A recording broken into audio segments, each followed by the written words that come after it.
bisa tetap berdampingan, tetap ramai. Oh kadang-kadang ini satu pondok begini, pengurus pondok ini ada satu ganjel beda, wah caci maki, ribut berantem kok. Tapi kalau dengan rumus ini kan enak. Ingat, sanjung calon pilihanmu sesuka hatimu dengan jujur tentunya, tapi jangan mencaci calon pilihan orang lain. Dari mana kami mengambil makna ini? Dari baginda Nabi Sallallahu Alaihi Wasallam. Waktu Nabi menasihati seorang anak muda, hei anak muda, jangan kau caci ibumu. Orang menjawab, ya Rasulullah, bagaimana saya mencaci ibu saya? Oh iya, kamu mencaci ibunya orang, maka orang itu akan mencaci, membalas mencaci ibumu. Coba logikanya begini, Anda punya calon, anggap saja dia adalah kayak Umar bin Abdul Aziz, orang yang sangat adil, sangat bijak. Anda punya calon seperti itu, biarpun nggak ada kayak gitu. Anggap saja saya kasih ada calon terbaik Umar bin Abdul Aziz, dan Anda pun juga kena belajar agama, Anda juga suka punya ilmu. Cuman hanya kekurangan Anda suka nyaci, kemudian Anda mencaci orang. Rupanya lawannya Anda ini, lawannya calon Anda ini adalah Abu Jahal. Bun, serem kan? Karena dia Abu Jahal, maka umatnya cuma juga lebih dari Abu Jahal. Anda caci itu, Anda caci sekali, muridnya yang jahat itu akan balas mencaci calon Anda 1000 kali. Ayo, berarti Anda telah menjadikan sebab orang lain mencaci calon Anda yang baik. Maka saya tidak terpesona dengan orang yang sok banget mencaci maki, tidak. Ente telah merusak calon Anda, gara-gara ente dia mencaci calon Anda. Tidak paham orang dinasihati, ada yang membantah. Ini kan perlu menjelaskan, sudahlah, ente jangan munggah orang bikin marah. Kita perlu damai hari ini, perlu damai. Ayo berpikir, yang logis dong. Yang itu, yang Anda katakan itu, memang dia calon nggak bener. Pengikutnya juga nggak karu-karuan. Ente caci, ngajari dia nyaci dong, habis-habisan dong. Belum lagi di saat Anda mencaci, belum tentu itu benar. Hanya info katanya kan. Katanya begini, selama ini coba Anda mencaci, barangkali ada presiden yang sebelumnya kan. Ada berapa presiden? Ada kita ikut-ikutan. Kita mengatakan, oh presiden ini begini. Anda belum tahu buktinya dari mana. Ayo, hanya informasi. Kenapa Anda gampang ikut-ikutan banget mencaci orang dari informasi yang nggak jelas? Kita sering ikut-ikutan, hati-hati urusan. Maka ini kita harus damai. Sehingga setelah itu akan indah, biarpun beda pilihan bisa minum teh bersama. Minum teh bersama. Mungkin satu pondok begini beda pilihan, sah. Nggak akan berantem, nggak akan bermusuhan. Tapi naudzubillah, kalau sudah mau dicaci maki nggak ada indah. Suami istri berantem, saudara berantem. Sampai hari ini pun permusuhan dengan saudara masih ada. Gara-gara lurah, bupati, belum presiden, masya Allah. Yang kita pengennya, insya Allah ya, tolong kita harus indah, dan itu semua adalah untuk tidak biasa mencaci. Maka kalau Anda sudah tidak bisa mencaci, tidak biasa mencaci di mimbar besar, tidak biasa mencaci di kampung Anda, akhirnya Anda pun menjadi orang yang tidak biasa mencaci di rumah Anda. Yang terjadi adalah keindahan. Akan tapi kalau sudah biasa mencaci di tempat mimbar yang gede, sangat mudah mencaci di rumahnya yang sempit itu. Atau yang di rumahnya suka caci maki, kalau dia punya mimbar maka dia akan menjadi mencaci maki, karena sudah menjadi karakter bagi dia. Maka pastikan untuk tidak mencaci. Oh, tidak mencaci saja kadang menyakiti hati. Kami itu mulai dari ceramah dari masa ke masa. Kami menghindar dari mencaci orang, tapi ada yang tersakiti oleh lisan saya. Bagaimana kalau saya mencaci? Saya itu tidak mencaci, tidak bisa mencaci, mungkin begitu. Saya berusaha untuk tidak mencaci siapapun. Tapi pun demikian ada orang sakit hati dengan saya. Bagaimana kalau saya caci maki? Yuk.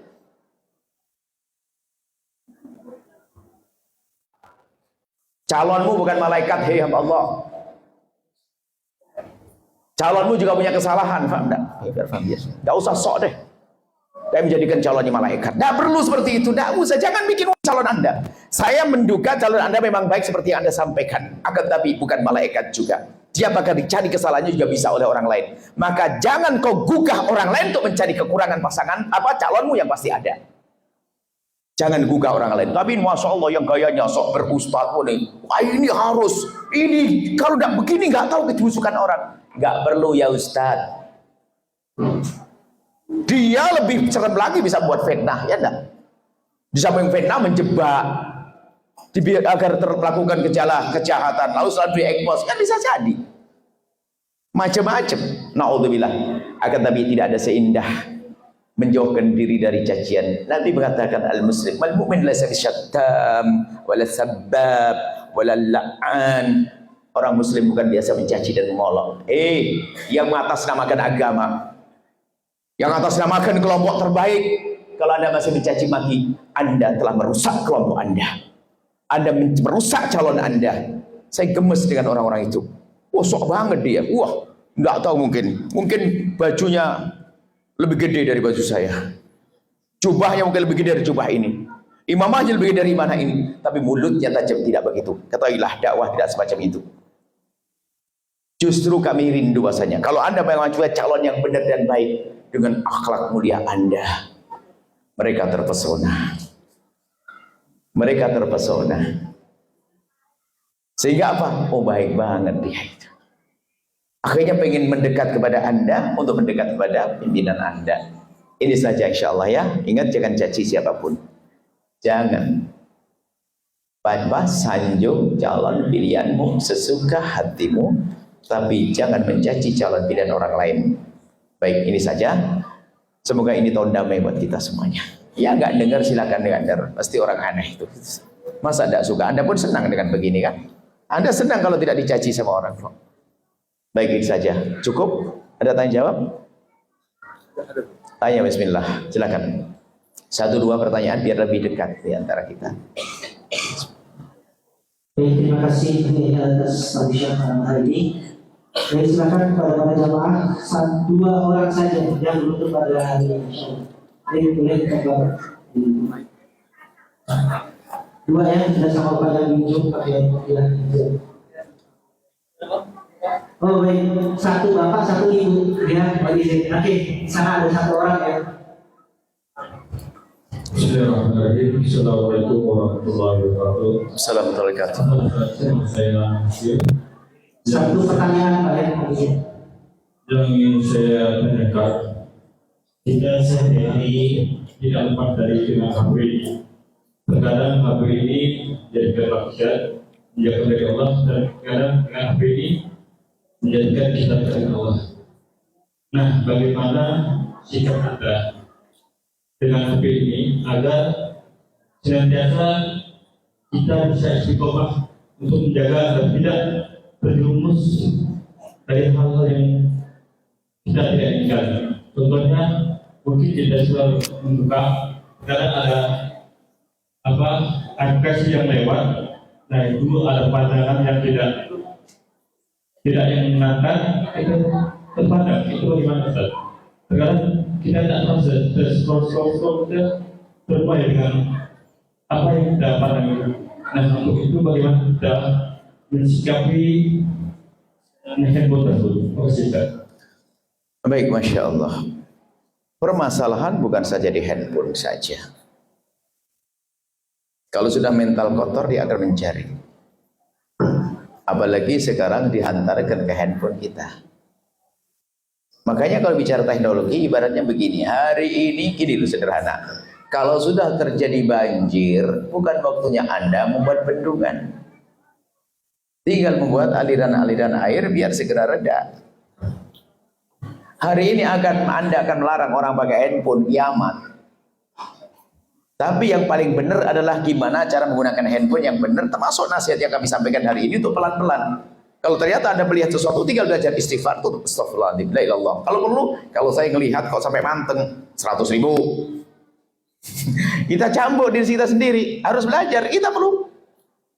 Kalau saya katakan jangan nonton handphone, jangan, wah ini gimana? Tidak mungkin hari ini. Sudah banjir ini, bukan waktunya bikin bendungan. Tinggal kita buat aliran air, bagaimana cara menggunakan handphone yang bagus, yang benar, termasuk kalau kita berikan pada anak kita dengan cerdas. Sampai indra hikmah itu dholatul mu'min. Hikmah itu adalah barang hilang yang miliknya seorang mukmin. Hikmah itu sesuatu kebaikan. Seorang wanita barat, bukan orang beriman, membuat catatan kecil, terpesona saya dengan catatan itu. Sudah catatan Islami. Dia mengatakan, jika engkau ingin memberikan handphone kepada anakmu, tolong lakukan berikut ini. Anakku, mama tercinta akan berikan kepadamu handphone. 1, handphone ini milik mama, bukan milik kamu. 2, tidak boleh pakai PIN. 3, tidak boleh. Ada pakai aturan ya. Setelah di rumah harus diletakkan di tempat yang aku bisa mengambil. Dan ini. Dan tidak, mama boleh membebas membuka handphone itu karena handphone adalah handphoneku dan seterusnya. Ini orang kafir pakai rambu-rambu, kitanya dibebaskan, apalagi mulai punya duit. Dan kita nggak pernah mengasih pendidikan pada anak. Ini orang kafir saja punya kesadaran begitu bahayanya. Jangan dianggap tontonan itu sepele, besar itu tadi psikolog bahaya itu. Ya, maksudnya untuk anak-anak kita ajari menggunakan handphone yang bagus. Sering diajak diskusi bahasanya melihat yang haram itu membahayakan. Allah tidak memandang dengan rahmatnya dan seterusnya. Nah, termasuk yang kami sampaikan hari ini, mungkin ada yang saat ini kecanduan, dan memang kecanduan. Ada satu anak menangis dia, satu orang. Saya pengen berhenti Bu ya, tapi tidak bisa karena sudah kecanduan. Saya itu kalau ada kesempatan sepi, tangan saya langsung kayak jalan sendiri bisa nyari. Dan cerdas dia, ngetik dia sudah pas. Dimana link-link yang bisa mengarah kepada pornografi. Dia menangis, tapi gitu, nggak bisa, kecuali kamu sendiri yang mengobati. Dan bisa jadi kalau sudah berlebihan, psikolog seperti apa untuk dialihkan dan sebagainya. Semua yang punya pakar masing-masing. Ada pakarnya, pakar VG, pakarnya ada pakar psikolog. Paling tidak ya seperti ini. Di saat kita mulai mendekat kepada yang demikian, harus kita punya komitmen dengan diri kita. Nah, ini haram, berlatih. Bukankah jihad yang paling besar? Bukan kita perang ke Palestina? Bukan di medan laga zaman untuk merdeka 17 Agustus? Bukan, akan tapi dengan hawa nafsu yang ada di dalam diri kita.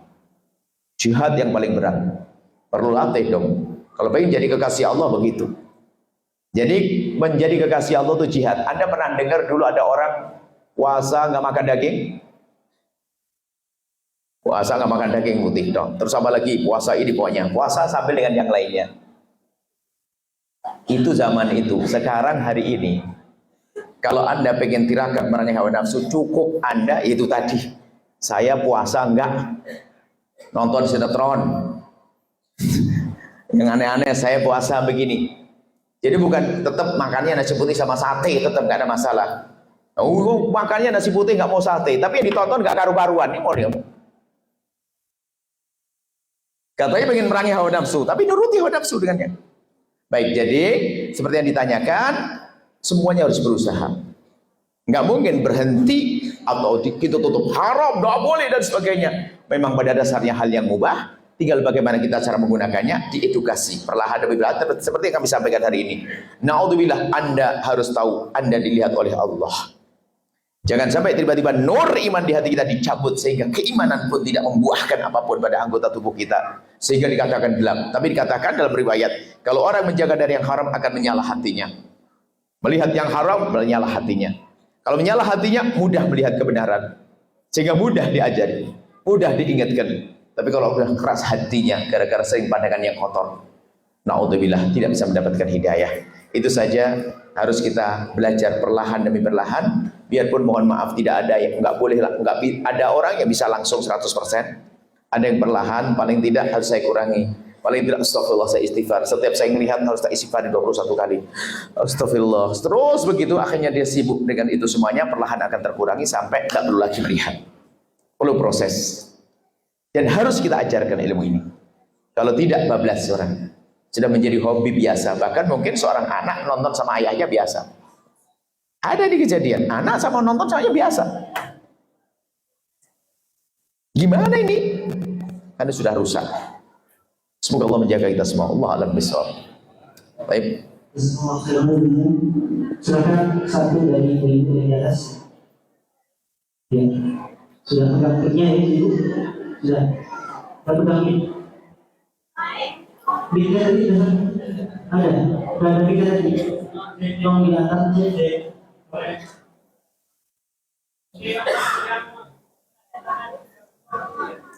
Ya, silakan. Sudah nanti di ujung sebelah depan sebelah kiri. Oh, silakan sudah di ibu yang pakai kacamata depan ya, langsung aja silakan.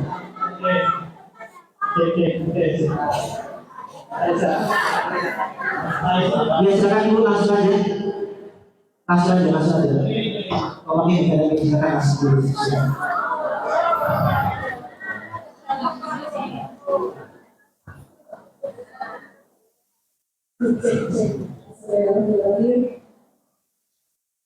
Assalamualaikum Bu ya. Assalamualaikum warahmatullahi wabarakatuh. Perkenalkan nama saya Budia.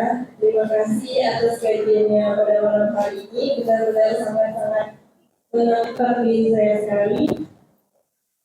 Pertanyaan saya waktu itu pernah melihat di postingan TikTok bahwa belajarlah agama sampai engkau tahu bahwa dosa ghibah itu tidak bisa dihapus dengan sholat, puasa, sekalipun haji. Jadi sebagai perempuan, ghibah itu benar-benar tidak bisa dihindarkan gitu. Jadi apakah benar kalau dosa ghibah itu tidak bisa dihapus dengan sholat, puasa, walaupun haji sekalipun? Kalau memang iya, bagaimana caranya kita bisa menghapus dosa itu? Terima kasih. Masya Allah. Di dalam pertobatan itu seperti dalam pengobatan.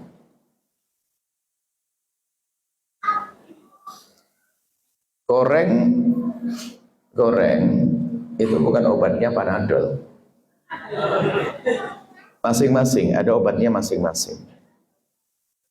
Kan begitu? Sama. Sebab ghibah itu urusannya Anda dengan orang. Dosa dengan manusia. Beresi dong urusanmu dengan manusia. Biarpun katanya sujud, sholat dan sebagainya, dia masih berjalan karena dia tidak menganggap urusannya dengan manusia ini harus diselesaikan. Dia dengan Allah. Allah tidak rela kok, Allah tidak memaafkan kalau kau punya urusan dengan orang belum Anda beresin. Maya hablum minan nas, urusan dengan manusia. Sehingga bukankah urusan dengan manusia itu syarat tobatnya lebih banyak? Kalau dengan Allah kan cukup saya menyesal akan kesalahan saya berjanji untuk tidak mengulanginya, saya meninggalkan pekerjaan tersebut, selesai. Tapi kalau urusan dengan orang, saya harus minta maaf kepada orang tersebut.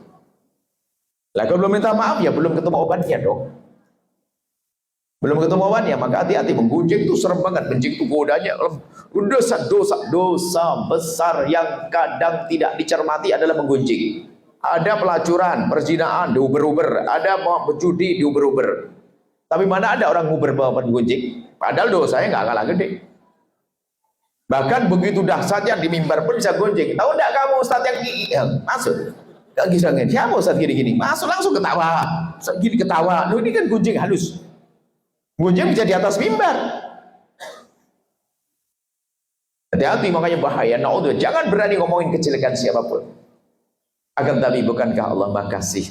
Mungkin begini Anda berkata, nah kalau masih ada orangnya, selesaikan urusanmu dengan dia. Dan jika memungkinkan, ada cara tobat. Makanya ilmu itu penting. Kalau Anda belajar nggak jelas, bingung, tobat yang menggunjing ada. Kalau Anda minta maaf kepada seseorang, apakah saya harus datang lalu minta maaf kepada dia? Oh enggak begitu. Coba kalau Anda minta maaf kepada seseorang, Pak, Bu, mohon maaf. Kenapa? Saya kemarin seharian nginjung ibu. Astagfirullah, kurang ajar kok. Terus gimana cara? Makanya ngaji, ilmu. Ternyata apa Nabi mengajarkan? Jika engkau sudah terlanjur menggunjing seseorang, pertama pastikan kau akan berhenti menggunjing. Kalau tidak akan menghabiskan pahalamu. Kan dia akan menjadikan pahala. Ambil kembali pahala, berhenti kau. Kemudian cara bertobatnya bagaimana? Pertama adalah seperti engkau yang menyebut kejelekannya, maka sebutlah kebaikan di tempat engkau pernah menyebut kejelekannya. Dibalik. Kalau kemarin udah tahu enggak kamu itu situ, astagfirullah, ya Allah, di sana tahu bener. Ya Allah, besok rubah. Bu, tahu enggak begini? Masya Allah, dia adalah orang begini loh ya. Sisi lainnya, mungkin dia memang suka begini, tapi dia sedekah, Masya Allah. Jangan sebut kejelekannya. Kita ganti sebut kebaikannya. Maka pertama, sebutlah kebaikannya di tempat engkau menyebut kejelekannya. Itu tobat yang pertama. Yang kedua adalah beristighfarlah untukmu. Nabi kata, fastaghfirlaka walahu. Maka mintalah engkau ampunan kepada Allah untukmu dan dia. Allah maghfirli walahu, ya Allah ampuni aku dan dia. Allah ampuni aku dan dia. Terus sering. Setiap ingat itu Anda membaca doa Allah maghfirli walahu. Dan ternyata doanya begini, bukan ngomong ya. Mohon maaf Ustaz, kemarin saya gunjing seharian. Wah, tambah naik pitam, kurang ajar kok. Sama siapa? Nah ini adalah caranya. Yang penting berhenti menggunjing, kemudian setelah itu ya tobatlah, menyesal tidak akan mengulangi, lalu berusaha untuk menyebut kebaikannya. Contoh tetangga, mohon maaf, kita itu harus contoh. Mungkin tetangga selama ini ada tetangga sudah nggak sholat, terus pokoknya ada orang masuk rumahnya nggak jelas, kita gunjing di masjid ini. Kalau amar ma'ruf nahi munkar sederhana ngomongan, kita datang ke tempatnya assalamualaikum, tapi sudah jadi bahan setiap dia lewat tutup. Tangga dekat samping pondok, la sholata li jaril masjid illa fil masjid. Kayaknya hadis. Wah, astagfirullah. Tak tahu aja tobat kita nyesel itu gunjing juga ngomongnya dirubah. Kenapa? Itu siapa Pak? Itu tetangga setiap ada pengajian halamannya dibuka untuk orang ngaji, untuk parkir motor. Oh, berubah kan? Oh gitu. Iya. Akhirnya semua orang jadi terpesona lihat dia. Setiap melihat senyum lagi lagi. Oh jadi baik orang kan gitu. Kita harus pandai melihat sisi kebaikan. Kalau Anda, maka sebaliknya, jika Anda bingung mencari sisi kebaikan seseorang, maka mata Anda yang buta. Ada orang tuh bisanya ngelihat kejelekan orang, wah ini kacau. Masa nggak bisa ngelihat sisi kebaikan orang? Terus gimana? Pandai-pandailah Anda melihat sisi kebaikan seseorang. Ini kecerdasan pemidik. Sampai gambaran ada sebuah kisah ya. Ada seorang raja. Ya, kupingnya sebelah. Kuping sebelah. Mengundang tukang lukis. Ada beberapa tukang lukis, 1, 2, 3. Tukang lukis pertama lukis raja, rupanya saya ingin polosnya dilukis raja ganteng, kupingnya sebelah. Marah raja, kurang ajar kau, dibikin malu, ini foto mau disebar ke dunia. Ya, tapi nggak anu sih, bukan diumumkan dulu. Lukisannya disembunyikan, hasilnya kapan nanti yang mana berjuara. Yang kedua, ngelihat temannya dibunuh, puasa, kupingnya genap, lengkap. Dia tahu kuping anak sebelah kok kayak begini, kurang ajar kau ini, bohongin, bodoh juga. Yang satu, akhirnya apa? Pindah tempat dari sana. Digambar langsung set dikasihkan sang raja. Ini baru. Rupanya apa? Membidiknya dari sisi yang kupingnya tidak kelihatan, yang kuping yang nggak ada kupingnya nggak kelihatan dari samping sebelah ini. Baru bener nih. Kecerdasan dalam membidik. Gambaran semacam itu. Ada orang pengen lihat kejelekan orang. Ini matamu tuh yang itu saja. Jika matamu kau biasakan dengan pandangan positif, akan menjadi mengecil pandangan negatif. Tapi ente buka negatifnya, oh positifnya hilang. Naudzubillah, hati busuk, hati kotor. Itu ya, menggunjingkan tadi. Jangan biasakan menggunjing Allah. Menggunjing itu penyakit yang unik, Ibu. Khususnya ibu-ibu kita sampaikan. Tadi bertanya ibu-ibu. Padahal nggak perlu, bapak-bapak juga ada. Padahal ibu ustadznya barang menggunjing, ustadznya masih ngomong jangan gunjing, dosa dan sebagainya dan sebagainya. Ada ibu-ibu nyolek temennya. Itu tuh si kerudung merah tuh jago gunjing. Nggak sadar kok gini nih gunjing tuh nggak sadar. Aneh, memang begitu. Lagi tuh caci. Allah, hati-hati ya karena dosa gede banget ini. Insyaallah indah semuanya. Cukup. Selesai. Semoga ini pertemuan cinta. Tidak cukup sampai hari ini, kita bertemu lagi hingga kelak di surga sama baginda Nabi SAW. Pesantren Ismu Yahya, masjidnya, jemaahnya insyaallah diridhoi, ngasonya semuanya. Ismu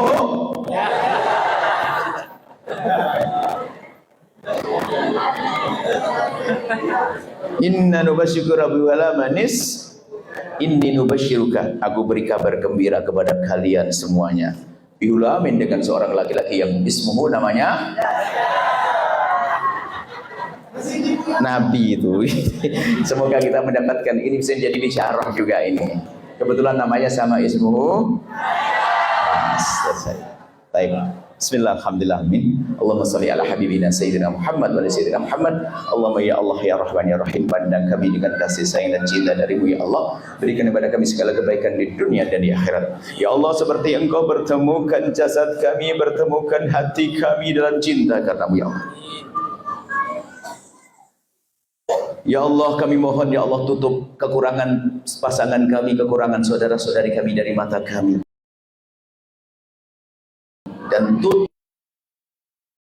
Dan buka kekurangan kami di mata kami agar kami mudah berbenah ya Allah. dan ampuni kami semua ya Allah. Dan kami mohon jauhkan kami dari benci dan dengki serta dendam kepada sesama kami. Maka kami mohon ya Allah, jika ada orang menyakiti kami, ada orang zalim pada kami, ada orang aniaya kepada kami, ada orang menfitnah kami, ada orang menggonjeng kami, ada orang merasakan buruk kepada kami mohon ampuni mereka ya Allah. Jangan hukum dia ya Allah, karena dia umat kekasih-Mu Nabi Muhammad. Dan hilangkan dendam di hati kami ya Allah. Siapapun yang berbuat salah kepada kami karena pribadi kami mohon ya Allah, ampuni dia ya Allah. Kami tidak ingin ada orang masuk neraka karena berbuat salah kepada kami. Dan kami mohon ya Allah, jika ada orang ya Allah yang tersakiti hatinya oleh kalimat kami, oleh lisan kami, oleh perilaku kami, oleh akhlak kami mohon ganti dengan kebahagiaan ya Allah. Sungguh kami tidak sengaja menyakiti mereka, akan tapi kalau terlanjur mereka sakit, jadikan hati mereka lapang. Ampuni mereka dan ampuni kami ya Allah. Dan kami mohon ya Allah, wujudkan keindahan dalam rumah tangga kami, suami istri yang saling mencintai karenamu, dengan anak yang soleh solehah yang dibanggakan oleh kekasih-Mu Nabi Muhammad. Dan kami mohon ya Allah, wahai Zat yang maha kasih, ya Allah, ya Allah, ya Allah, ampuni orang tua kami dan guru-guru kami, berikan kasih sayang-Mu kepada mereka semua ya Allah. Dan yang belum menikah, mudahkan ya Allah untuk mendapatkan pasangan orang-orang mulia yang Kau muliakan, yang menjadi sebab mereka mulia di dunia dan di akhirat. Dan kami mohon ya Allah, pilihkan untuk kami di negeri ini pemimpin yang jujur, pemimpin yang tulus, pemimpin yang cinta umat kekasih-Mu Nabi Muhammad. Dan kami mohon ya Allah, berikan pertolongan kepada saudara-saudari kami yang ada di Palestina ya Allah. Dan berikan kepada kami kesempatan untuk menolong mereka, berikan kepada kami kesempatan untuk menolong mereka, apakah itu dengan panjatan doa kami, ataupun dengan harta kami, ataupun dengan ide-ide kami ya Allah. Jangan sampai kami menjadi jangan sampai hati kami mati ya Allah, sehingga tidak peduli kepada mereka. Dan kami mohon ya Allah, makmurkan pesantren ini, kan orang-orang soleh. Dan kami mohon kirimkan ke tempat ini hamba-Mu yang tulus dan ikhlas ahli surga-Mu yang bisa berjuang di tempat ini ya Allah. Dan kami mohon jadikan kami bersama mereka, jangan tinggalkan kami ya Allah. Ya Allah, kami ingin selalu bergabung dengan kemuliaan dimanapun berada ya Allah. Dan kami mohon ya Allah, berikan kepada kami semua ketulusan. Yang sempit rezeki, lapangkan rezeki yang halal penuh berkah. Yang sakit sembuhkan, yang punya hutang mudahkan kami dalam bayar hutang-hutang kami ya Allah. Dan kami mohon jadikan tetangga-tetangga pesantren ini adalah ahli surga-Mu ya Allah. Ya Allah, jika ada di antara mereka yang sering meninggalkan solat, kami mohon jadikan ahli solat. Siapapun ya Allah yang pernah berjudi, hentikan dari judi. Dan kami mohon ya Allah, jauhkan kami dari sebab-sebab kehinaan ya Allah. Jauhkan kami ya Allah dari zina yang busuk, hina dan Kau hinakan itu ya Allah. Dan kami mohon ya Allah, jika ada di antara kami ada hamba-Mu yang pernah terpeleset dalam hina dan busuk ya zina, kami mohon ya Allah, berikan kesadaran dan hentikan dari kebusukan zina itu ya Allah. Dan kami mohon ya Allah, bencikan kepada zina dan tutup aib mereka di dunia sehingga tidak terhinakan, dan tutup aib mereka di akhirat sehingga tidak Kau hukum ya Allah, dan buka pintu halal untuknya. Dan kami mohon jauhkan kami dari menggunjing berzina ya Allah, jauhkan kami dari menggunjing berzina ya Allah.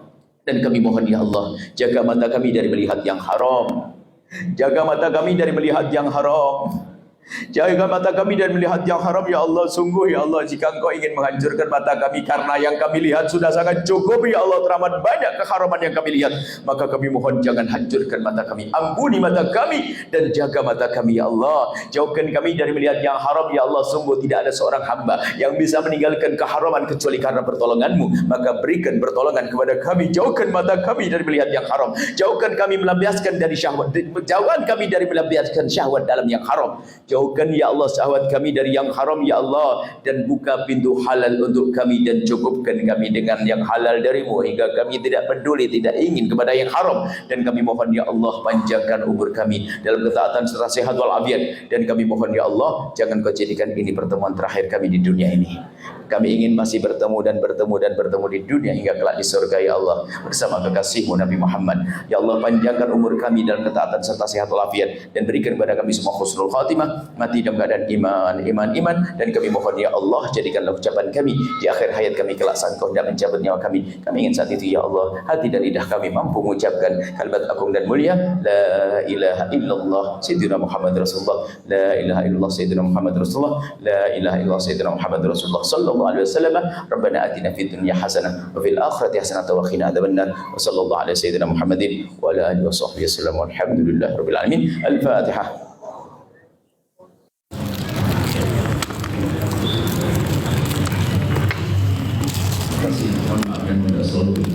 Assalamualaikum warahmatullahi wabarakatuh.